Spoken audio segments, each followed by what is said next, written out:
Hi, everyone. Welcome to another edition of the Sefer Chatter podcast.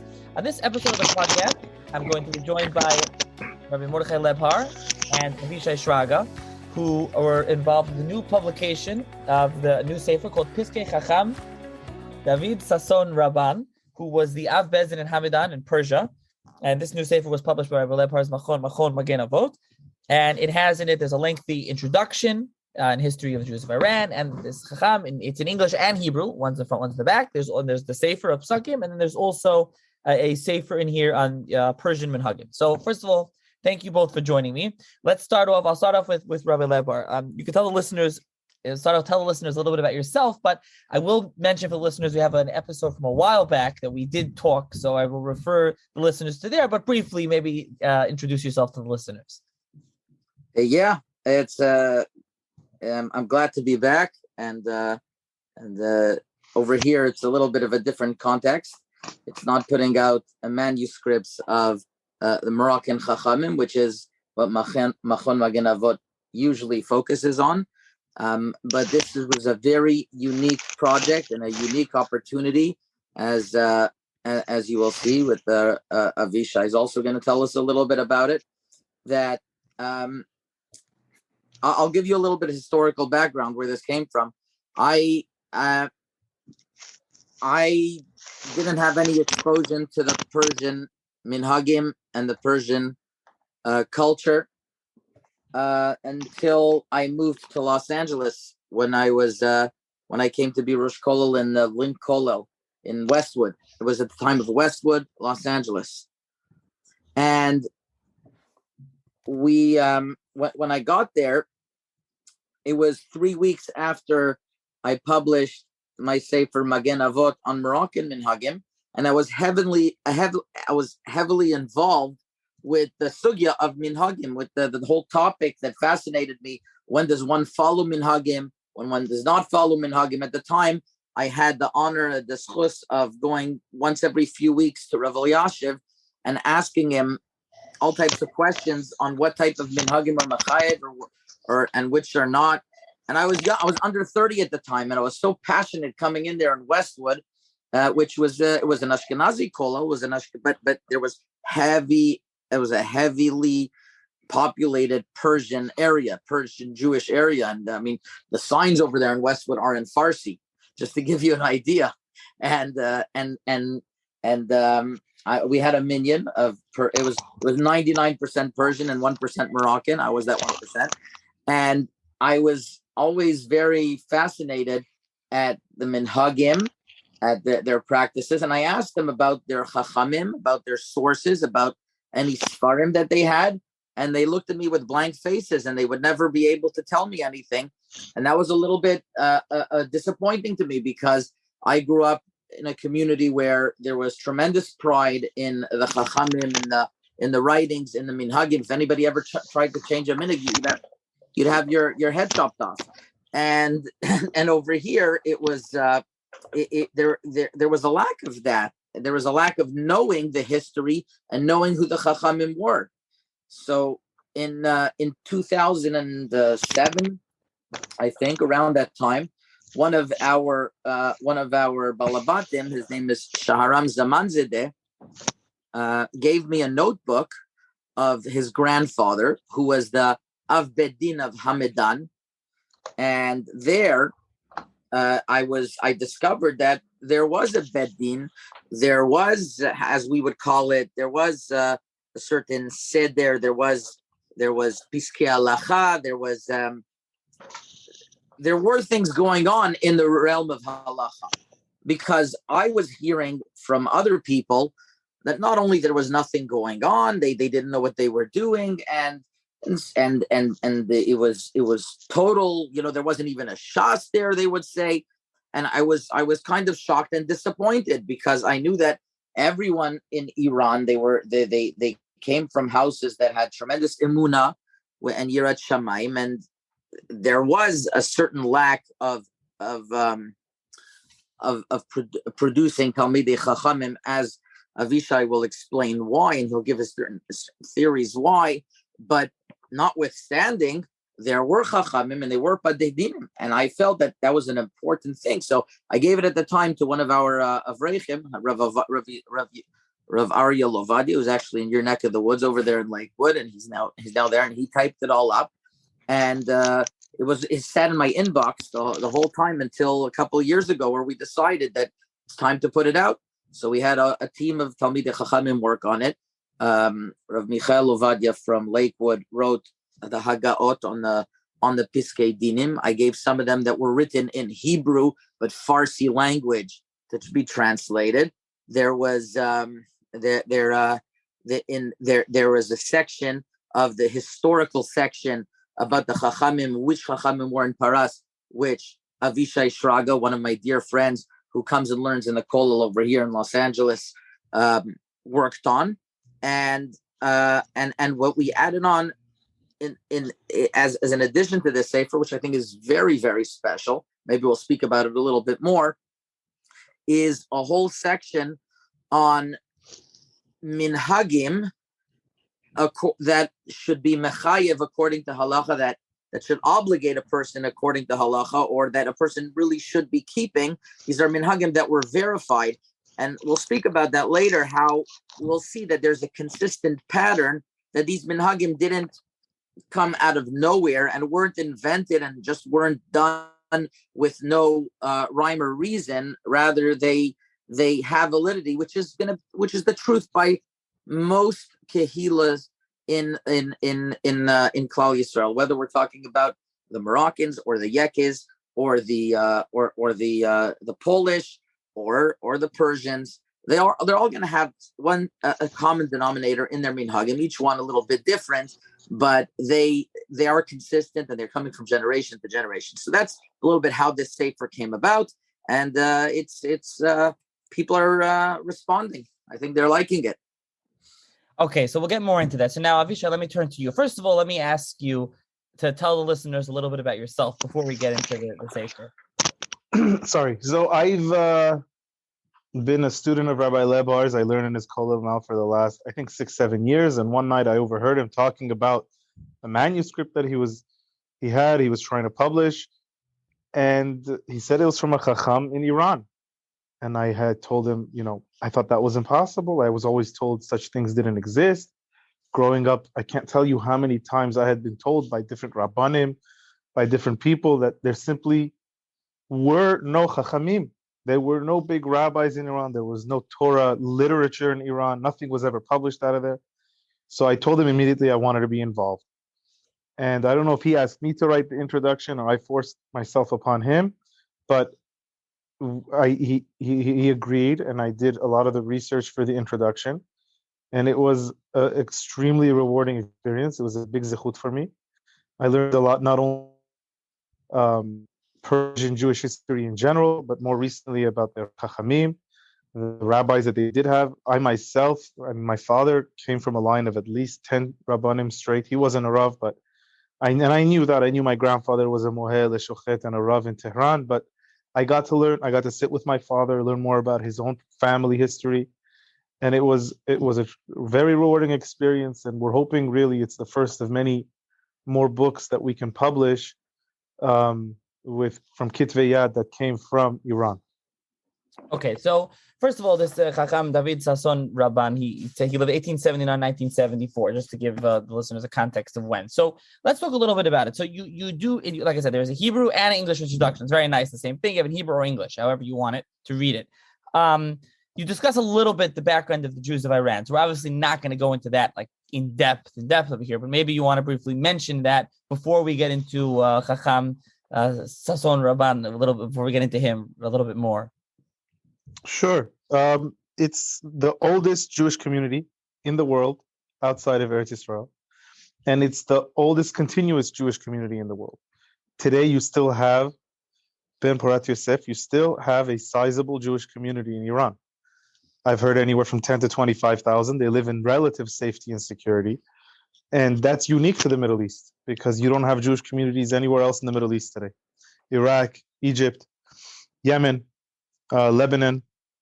These were all countries and Syria. These were all countries with massive Jewish populations, and they're not existent today.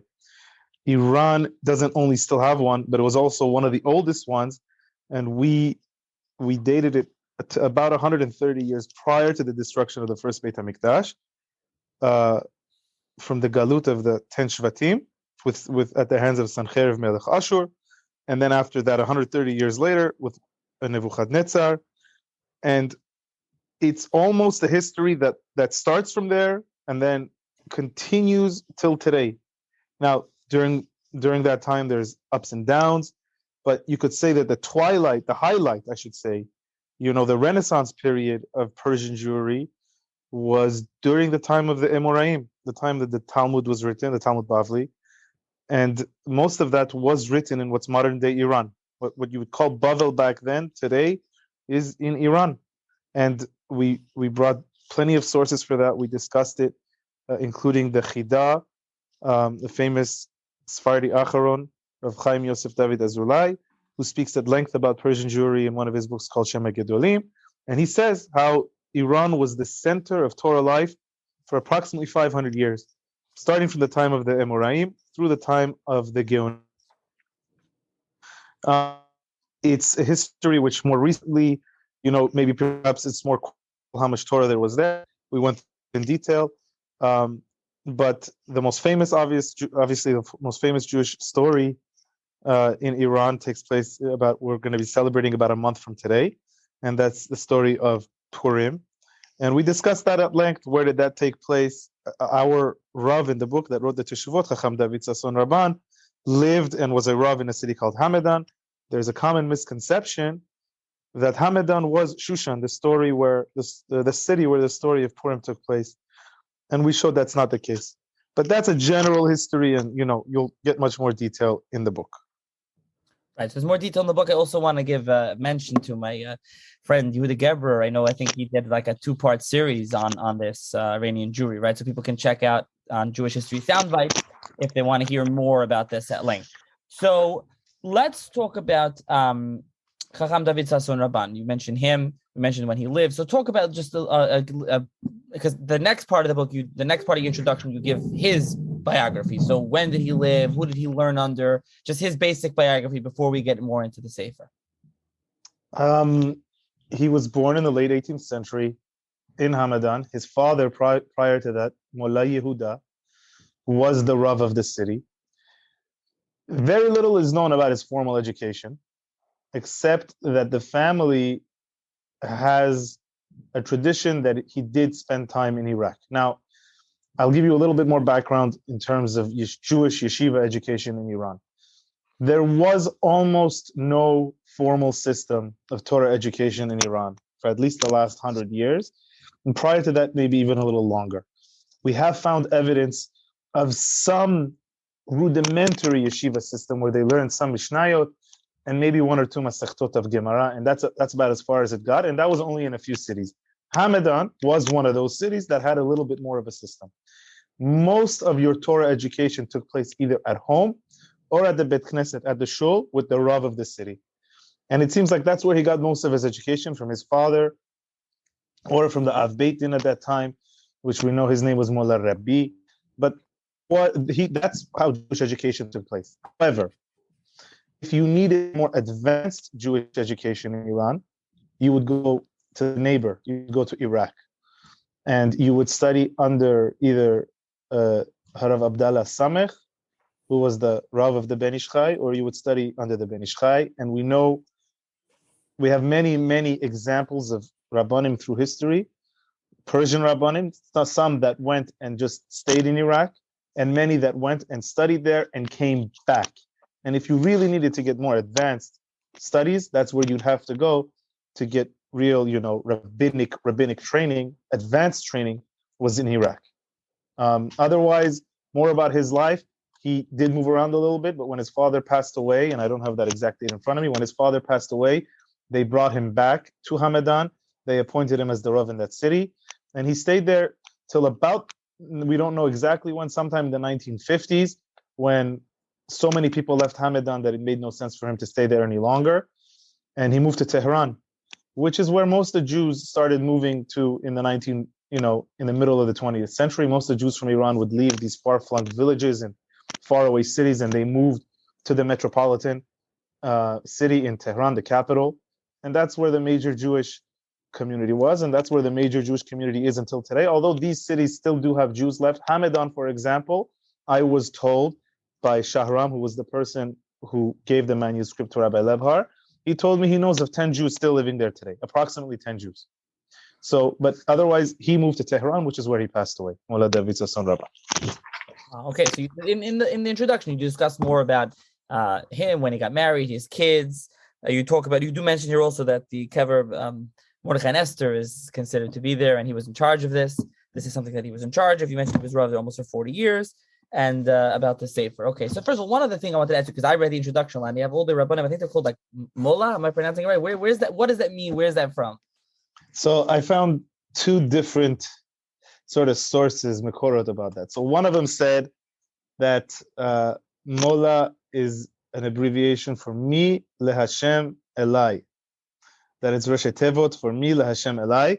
And that's why many of them were called Mullah. Their thing is, some of the non-Jewish imams, though, however, I found were also called Mullah. So I don't know if they got it from the Goyim, or it's actually the Goyim got it from us. But Mullah is... Now, one thing you probably noticed is that of the dozen or so rabbis that we profiled, their biographies in our book, some of them are titled Mullah, some of them are titled Hacham, some of them are titled Rav. I haven't been able to really figure out why yet. I don't know if it's because of the different cities they came from, and perhaps that's why one was called a certain name and one was called a different name. I think for sure the older ones from previous generations, 19th, 18th centuries, were called Mullah. More recently, they became more Chachamim and Rabbanim. The ones you'll notice, most of the Rabbanim that we profiled made Aliyah in the early 20th century or late 19th century. Those rabbis already started being called Rav or Rabbi. Why one Rav would choose one title against the next, I'm not 100% sure of, and I'm still working on that. I don't know. Okay, so now let's talk about this. You mentioned there's a story about the manuscript, how it came to you. So I don't know who wants to answer. So literally this was just the grandson had it and it just came. I don't know whoever wants to answer. He just has it and he handed you this manuscript. I mean, he said it's not so common. It doesn't sound like for there to be manuscript of Kedusha Torah from Iran. Yeah, well, recently what happened was that I found out, I didn't know about this, was that Sharam Zamanzadeh, who is the grandson of Chacham David Sasson Raban, told me that his mother, the daughter-in-law of Chacham David Sasson Raban, actually held these notebooks, we'll call them the manuscripts, the notebooks, and knew that they were very valuable. And despite the risks involved in smuggling them out, she knew that they were very important, and she hung on to them. I knew Mrs. Amanzadeh well. They were part of our kehila, and may her memory be blessed. She made sure, to keep them, and because of her, we have these manuscripts, which is really it's a testimony to the fact that, and it's a historical testimony that indeed there was a Bate Dinim that functioned there according to Arba Chalakim of the Shulchan Aruch, of Piskei Halacha that came there, that were developed and that were decided, all based on sources of the Shulchan Aruch, of the Ramah.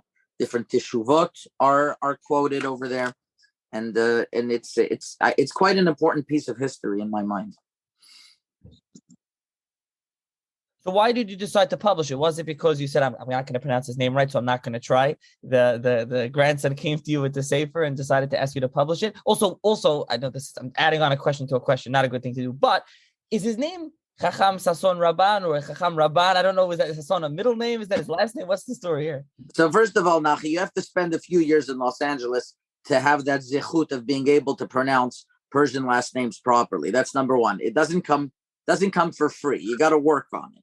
Now that's number one. Number two is that the way that we pronounce it, at least the family pronounces it, Chacham David Sasson Raban.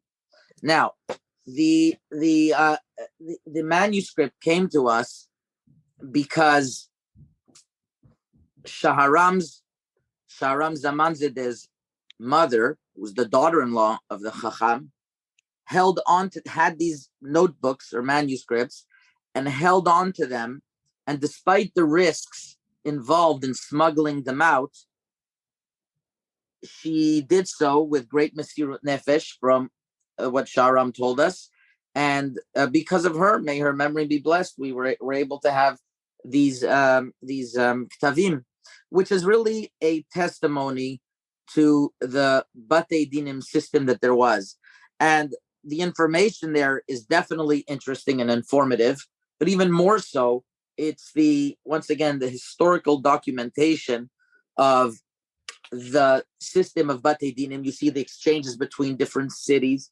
You see as well the exchanges between Hamedan and the Rav Harashi at the time of in Israel, which was Rav Ben Zion Meir Chai Uziel.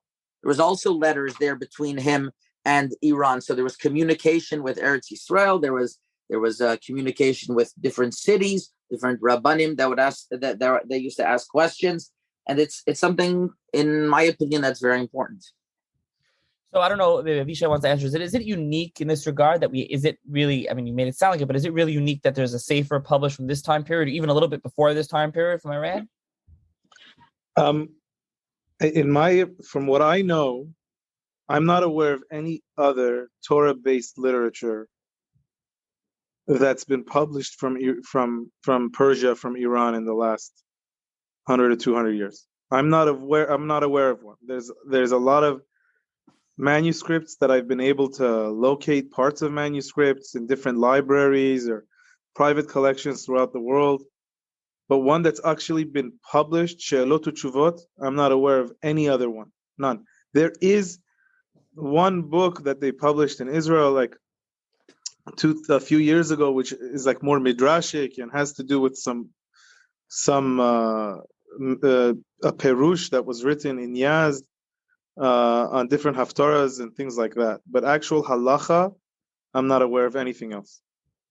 Right. Now there were Gedolim Talmidei Chachamim of Persian descent that lived in Eretz Yisrael or elsewhere that wrote Sfarim, but you say actual Sfarim from people from Persia living there, not really, nothing really. Right. Okay, so maybe there are just, I don't know if there's some examples of psakim that you want to bring in, but if you have any offhand, either of you can mention some. But what I would ask for sure is, so what kind of sources, what kind of Sfarim was he using? Do we know what kind of Sfarim and sources that he was using in these psakim?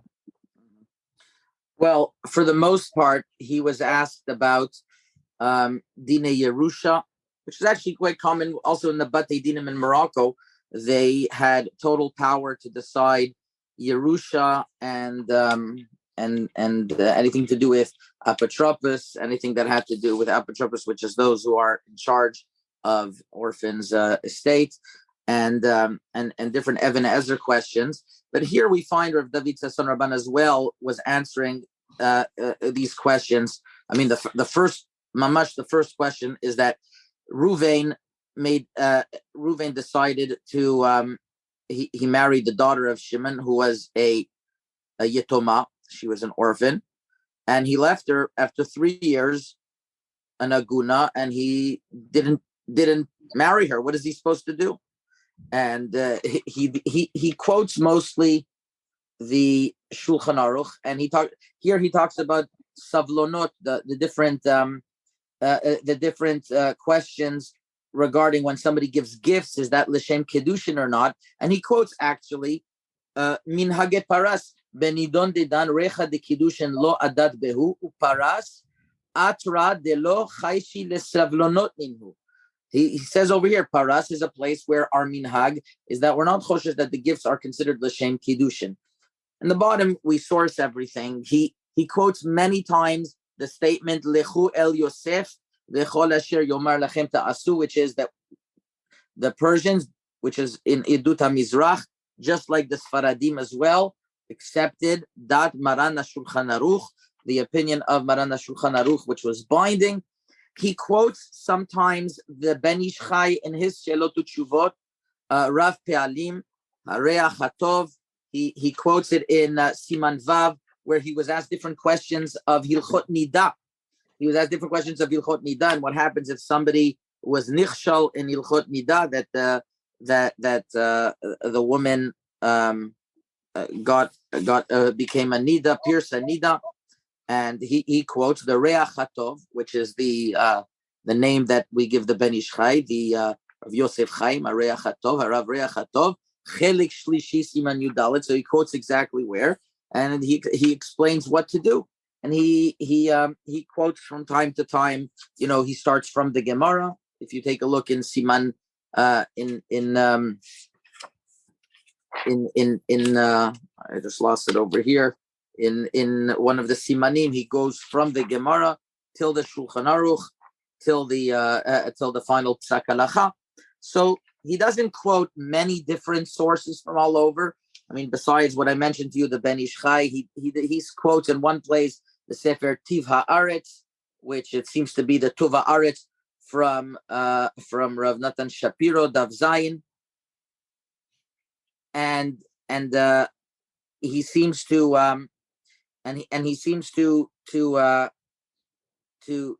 be quoting the Rambam as well in many different places, but it's not an extensive amount of sources and pilpul between the different chachamim that you don't find over here. It's quite to the point.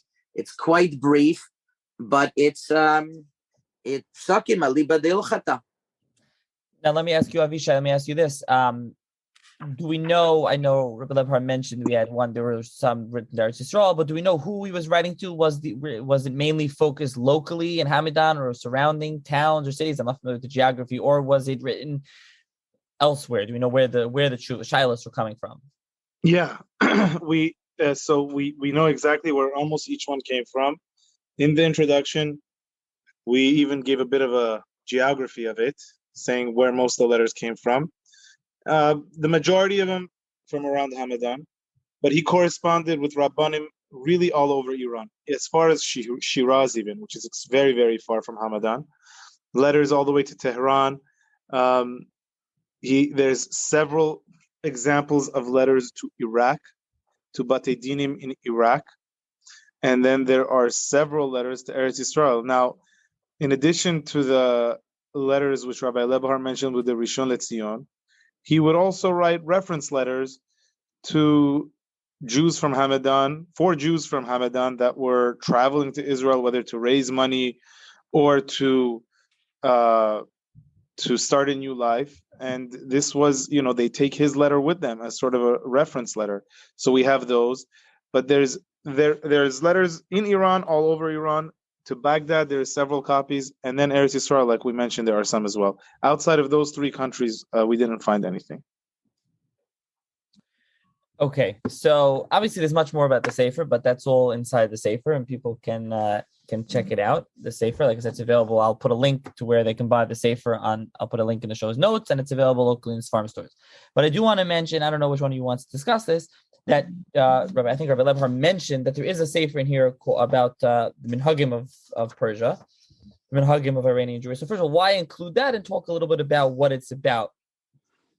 Okay, yeah, definitely. This is something that I'm very passionate about, which is I feel it's especially important in our generation because we are a unique generation that you have different kehilot basically left their place and came to other places, and beforehand you would never know of another kehila, and you wouldn't know of another minhag and of another practice, halachic practice that somebody else is doing. But there's so much confusion. On top of that, you're being told that you don't really have a strong Mesorah. So a person is confused. What does he do?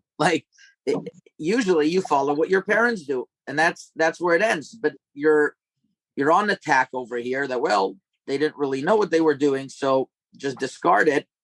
And that's dangerous, because once you start tampering with Masoret, once you start tampering with tradition, I mean, you're breaking we'll call it the chain of command. And it could be, it could be that you'll start being mipakpik with other things. So what I asked two Talmidei Chachamim, One of them actually grew up in Los Angeles. One is called Rav Avram Yitzchakian, grew up in Los Angeles, and another Rav Yosef Balhanes. Yosef Chaim Balhanes. They are both young, budding Talmidei Chachamim who live in Sanhedrin Morchevet. I asked them to research this topic because I'm not an expert on this topic, and they have been researching this topic at length. They spoke to many different Rabbanim from all the different cities in Iran, and as Talmidei Chachamim, I was very meticulous, and I asked them that they only record minhagim that they think are valid and binding according to the klalei halacha, according to the rules of halacha, which make a minhag a minhag. When I wrote my Sfarim Magen Avot, I had a much easier time because I had a policy that almost always I would quote sources of Moroccan Chachamim, which Baruch Hashem, there were thousands, hundreds, we'll call it, of Sfarim of Chachamim Morocco that were at my disposal that I was able to quote and I was able to call from, besides the different Rabbanim that I was able to speak to. By the Persians, they don't have that luxury. So I asked them, they have to be extra careful to knowing which minhagim to follow. So the first thing they do is that they write which halachic sources tell you what type of minhagim do you follow. Minhagim that just came randomly without sources, that wasn't a communal thing. It was one person decided to be noig that way. It doesn't work that way. A minhagim that are that were there because of pressure, not because of like maybe they were forced to keep such a minhag. That's not called a minhag. What happens if a person is born to a family that doesn't keep any mitzvot, and now they became a Baal Tshuva? So what do? Could they adopt any other minhagim? So in the introduction, we write the klalim that these Talmidei Chachamim wrote. They delineate the different rules that a person should go back to following minhag Rab Avotehem, and all the sources are quoted there, and specifically klalei hora'ah, rulings for bnei paras, from those from Persian descent, which is that they mostly followed the Shulchan Aruch, besides erva and things that have to do with dinei erva, gitin, and kiddushin, things that have to do with marriage, that you could have a chashash igun, you could have a chashash that a woman is going to be left an aguna, and the Chas v'Sholom, there's questions of mamzirut. So then we were machmir like other opinions, not like the Shulchan Aruch. And mostly the Kaf HaChaim quotes in Siman Taf Lamed Zayin or HaChaim Ot Yud Bet that in Paras they mostly go after Minhag Bavel. It's important to note that the center of Torah, the bastion of Torah, was in Iraq, was in Bavel. So most of the Chachamim, they went to learn in Bavel, and a lot of the Minhagim are the same. So until you research a subject, I always say this, Nachi, that until you research a subject, you always have these assumptions, and a lot of these assumptions are just, nothing mattered. There's no rhyme, there's no reason, there's no basis. But when you start researching a subject in depth, you start seeing patterns that are undeniable. That there must be a logic. Let me give you a few examples. During Sfirat HaOmer, the Shulchan Aruch writes that we refrain from haircuts and from getting married. Nothing else. When I was involved in the Persian community in Westwood, the worst thing that you could do is buy a new piece of clothing during the Omer. I mean, that was like chog v'lo yavor, and I was like, I think it's allowed. It's like I almost got our minhag was that it's allowed. That's we have shilut utshuvot that you don't, if you don't, even Shechianu could be said during that time, only during the 3 weeks, not al pi halacha. There's no problem with buying new clothing during the Omer. I was almost banished. I have to tell you that no way. And if you take a look at the Sefer, it's quoted that this minhag came already from the time of the Geonim. Rav Shvira Gaon, Tshuvat Chachmei Ashkenaz v'Tzarfat, Siman Samech Tet, Gazru Chachamim shelo lasot simcha ben Pesach le'atzeret v'shelo la'asot ksut chadasha ad Shavuot, not to make new clothing. So you could say, okay, so it's a coincidence. But there's other sources. There's the Talmud of the Trumat Hadesh and the Liket Yosher that also writes that that just buying just like that is not a good idea unless it's a tzorech. There's the Rav Yosef, the Yosef Omitz Yospa that says this is the minhag in Frankfurt. In Varmesia there was the minhag. It was the German minhag. It was the minhag the Sefer Pachad Yitzchak from Italy writes as well that he saw those would not make new kalim during the Omer. So there were many kehilas that had that minhag. Our minhag is actually not to in Morocco, but this was a valid minhag, and it's quoted from the time of the Geonim. So this is not the only one. I'll give you a few examples that it's very mistaver that this was part and parcel of Judaism from the time of the Geonim, which was where the region of Iran, Iraq. And you have to remember that Kehila never stopped. It was a continual Kehila. So it's very mistaver. It's very probable that this is where this minhag came from. The famous controversy when women light hadlakat nerot Shabbat, do they make a bracha and then light, or do they light and then they make a bracha? So the Rama writes that the minhag is that we light and then we make a bracha, because if you make a bracha before and there's a question that you accepted upon yourself Shabbat and then you can't light anymore. So this seems to be, it's not only a minhag by the Ashkenazim, this seems to be the minhag by the majority of Sephardic countries. Actually, in the Haskama to the Kuntras over here in the Sefer, Rav Yaakov Chaim Sofer is a grandson of the Kaf HaChaim, quotes that according to research that someone sent to him, actually a dear friend of mine, Rav Gavriel Chasson from Miami, it seems to be that not only the Sfaradim of Morocco held this way, Algeria, Amsterdam, Afghanistan, Baghdad, Bukharia, Gibraltar, Jerba, Georgia, Damascus, India, Turkey, Kurdistan, Libya, Egypt, Portuguese, Persians, Tunisians. I mean, this was the overwhelming minhag. Now, where did this come from? So there's all types of debate. There are, most famously Rav Ovadia Yosef, who contended that the minhag should be changed and the bracha should be said beforehand, like the opinion of the Rambam. Here it's quoted in the Kuntras that Rav Shrira Gaon and Rav Hai Gaon in Tshuvat Geonim, Siman Tshuvat Geonim Musafia, Siman Peibet, writes, Minhaga da Milta, Ada Yom Lifnem, Madlikim Kama Denai Chilaon, Umitaklim Botabu, Mashcha Beshragi Esrechu, and then Ubehadi de Kametakni Beshraga Tafu Kale Mashcha Mevarchin. So in the language of the Shulchan Aruch, it seems of the Tshuvat Geonim over here, we light and then we make a bracha. So it's very probable that these minhagim came already from the time of the Geonim. There's also one of the Baalei Tosfot in Sefer Anir they found holds this way. I'm not getting into the whole halachic debate right now. I'm just documenting that this seems to be a very old custom. I mean, the Ben Ish Chai writes that this is the custom that to light and then to make the bracha. And in the Sephardic world nowadays, it's a great debate because Rav Ovadia Yosef Zichrono Livracha it was very strong in the opinion that the minhag should be changed. So in the kuntras over here, you see a lot of minhagim didn't come randomly.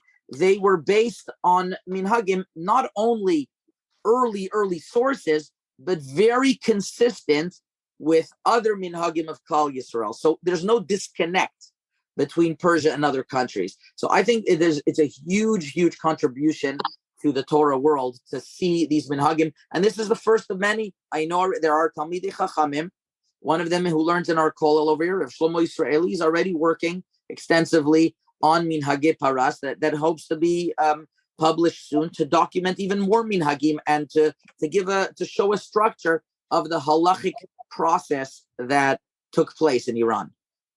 It's very interesting. So it's 128 pages, just the minhagim part, but you decided to put it together. You were printing a chacham from Iran, you put it together. Also, you only have one shot at it. You mentioned Rabbi Yaakov Chaim Sofer, so you have from him. There's a 12-page Michtav Bracha with some haros from him, and so he's a big going. So he has stuff in here. That's just interesting in the introduction. So let me ask, I guess both of you, but I'll ask you, Rabbi Lebhar, first, and I'll get to you, Avishai.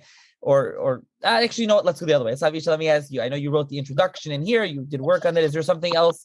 We're gonna see more introduction from you? You're gonna work on other works as well?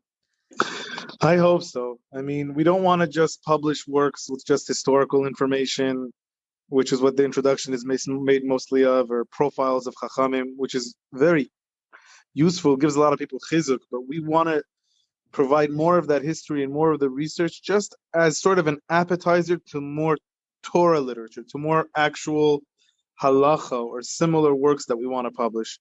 And believe it or not, in just the 2 weeks since, this book has gone around, Rabbi Lebhar has had people calling him and saying, oh, I remember my grandfather had certain manuscripts or in his attic, and somebody else calls me and says, oh, I know that so-and-so had certain works. We know that there's more kitvei yad and more manuscripts out there. So we have many people looking for it, and hopefully someone listening to this recording, knows someone that has something that's of value. I found a lot of stuff that unfortunately is not what we're exactly looking for. We're looking of Torah, works of advanced Torah learning that we can publish. And certainly if we do, you're going to see it and we're going to publish it. And there's a big demand for it. And we want to show the world what there was in Iran when it comes in terms of Torah. Okay. That is definitely very interesting, and hopefully, like you said, your people reach out and you're able to publish more. So, Rabbi Lebhar, let me ask you, Minhagei Iran, what are you working on in the future? And also, I will make mention that I know you just published, like almost simultaneously, your She'elot v'tshuvot, Shoshalos v'tshuvos, Menuchas Mordechai. I don't know, maybe my Sephardi pronunciation is not great. Yeah, but you did publish. So you said it right. I told you I wear many hats. So I wore my Persian hat today. Avishai, I hope I did a good job. I have, but my Menuchas Mordechai is Shilos Chuvas that are not specifically for the Sephardim or for the Ashkenazim. It's more for the general Tzibur B'nai Torah. We have Haskamas from my Rebbeim over there, Rabbi Israel Auerbach, Rabbi Kushalevsky, Rabbi Shlomo Miller, and others. And that's, contemporary subjects that have to do with tankless water heaters and Chadash in America. And I know you spoke recently about Chalav Yisrael in America with the different controversy of the LDA operations and other fascinating subjects over there. So what I'm working on right now, I have a few exciting things that are hopefully coming out soon. One is now I'm going back to the Moroccan hat, which She'elot Utshuvot Zera Yaakov, Rav Yaakov Benayim. I always like to say that we have a few Chachamim that picked up and left Morocco in order to print their Sfarim in Livorno. One of them you may have heard of. His name was Rav Chaim Ben Attar. He was one of the Gdolim in Morocco, one of the many Gdolim in Morocco, but he became known as the Orach Chaim HaKadosh mainly because he was able to print his Sfarim in Livorno and people knew about him. So another one of those Chachamim was Rav Yaakov Benaim, who lived in the time of the Chida, and he was nifter in Livorno, he's buried somewhere there. And his tshuvot are actually, he has a famous teshuvah regarding Purim, regarding the shir of Matanot LaEvyonim, how much that is. That's quoted in the Shari Teshuvah, in the Birkei Yosef, in the Shari Teshuvah, so on the Shulchan Aruch. And that sefer is heavily quoted by definitely the Moroccan Chachamim and many others. And it was in print, but very hard to read. So we're reprinting that with Hagaot. That's coming out soon. Another very exciting project that I'm working together with Professor Rabbi Moshe Amar from Bar Ilan University, who is who is an unbelievable person who has a lot of Moroccan manuscripts that he has printed. He's a pioneer in this, and we're printing the Piskei Bate Dinim of Fez of the 1923-1924, which is fascinating. It's just so amazing. The Rabbanim that were on the Bedin, I'm related to. The Rav Aaron Bodbol was my mother's great uncle, as well as Rav Matatias Serero, who was on the Bedin. These were great Geonim, and we're printing the Piskei Bate Dinim. Something else for the general public. I'm switching hats over here. It's coming out very soon. in conjunction with Machon Alezayis, which is a very unique sefer, Kahal Hashem, on the halachot of urology and halacha. I'm publishing this together with Dr. Agustin from Los Angeles. We learned together this subject, and he's very knowledgeable. He's also a big Talmud Chacham, and that's coming out soon. The only sefer of its type, not very appealing to many. Hilchos P'tua Daka, but it's got important information. It's got important information to it. So is that enough for you, Nachi? Once I do that, I can get back to finishing my volume Magen Avot Choshen Mishpat, as well as revisiting all of Magen Avot Orach Chaim with all the letters I've gotten throughout the years. So I've got my schedule packed, and this is my side gig.